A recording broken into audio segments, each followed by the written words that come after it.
Most people believe the difference between a successful man and a struggling man is money, luck, or intelligence. But what if that belief itself is the trap? What if the real difference happens before breakfast, before the world is awake, before excuses sound reasonable, before comfort feels earned? There's a decision made every morning so small it feels harmless. No drama, no risk, no applause. Yet repeated long enough, it quietly decides who stays trapped in survival mode and who slowly pulls themselves out. Today I want to show you that minor change, the one that separates a successful man's morning from a poor man's morning, through a story that might feel uncomfortably familiar when your alarm rings tomorrow. These are two mornings that look almost identical, but compound into completely different lives. Stay with me until the end, because chances are you'll see yourself in one of them. And once you see it, you can't unsee it. In a crowded city where alarms scream too early and buses groan through traffic, there lived a 35-year-old man named Daniel. Daniel wasn't lazy. He worked in a warehouse, lifting heavy boxes for nearly 10 hours a day. His paycheck arrived on time and disappeared just as fast. Rent, food, bills, nothing left. His mornings followed a pattern so familiar it had become automatic. Alarm at 6:30 a.m., snooze, snooze again. By 7:15, Daniel jolted awake, heart racing, already behind, already irritated, already tired. While brushing his teeth, the same thoughts ran through his head. Some people are just built different. Some people get lucky. I wasn't born ahead. That belief hurt, but it also protected him, because if success was out of his control, then staying stuck wasn't really his fault. Across the city, while Daniel slept, another man was already awake. His name was Victor. At 5 a.m., Victor sat alone in silence. No phone, no notifications, just a glass of water and a notebook. Victor's life wasn't perfect. He'd lost money, failed publicly, made mistakes, but the one thing he never compromised was his morning. No assistance, no luxury routines, just consistency, even on days when he didn't feel like it. Years earlier, Daniel and Victor had crossed paths without realizing it would matter. Good. Let's check the level. Daniel was loading equipment at an event hall where Victor was scheduled to speak. While others complained, Victor arrived calm, focused, fully present. It was 5:30 a.m. Curiosity got the better of Daniel.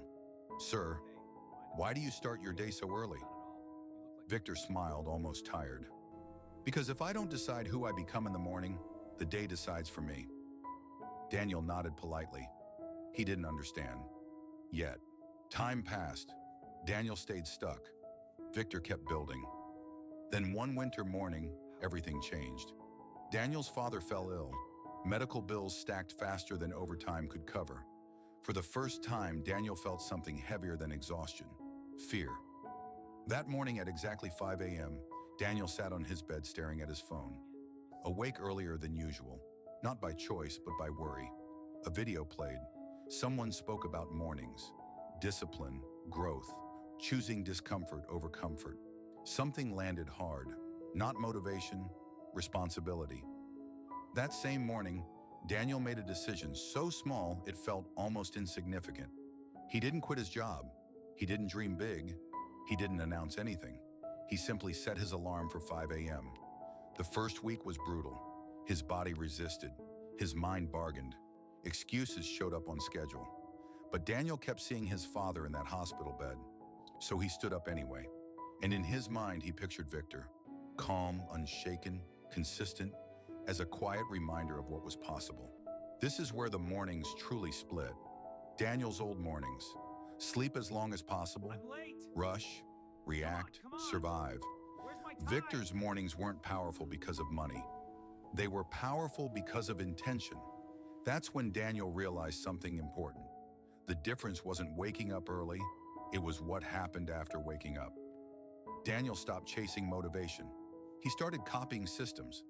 Hour 1, build value. No scrolling, no news, no noise. One skill, practice daily, learning from failures. Hour 2, build himself. Movement, walking, stretching, then planning the day instead of being dragged through it. 2 hours, 2 quiet hours. That was the minor change, the invisible habit that compounds silently. Weeks passed, then months. Something shifted. Daniel wasn't just tired anymore. He was sharper, calmer, dangerous in the best way. At work, he noticed inefficiencies others ignored. He built a simple system to fix one. Management noticed. Questions turned into responsibility. Responsibility turned into opportunity. One morning, Daniel woke before his alarm, not with anxiety, with direction. A year later, Daniel wasn't loading boxes. He was managing systems, earning more, breathing easier. His father recovered. His life moved forward.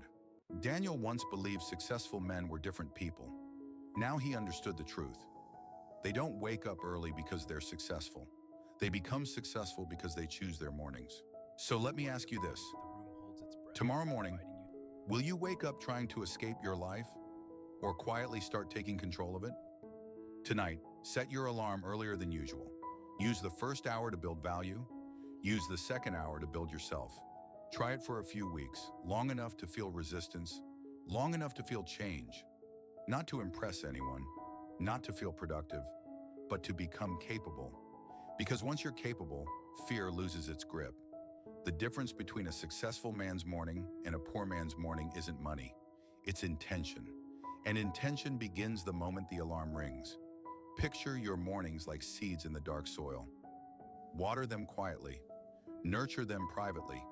When the roots are strong, the world will notice the tree you've grown. If this story stayed with you, you already know why. Thank you for listening.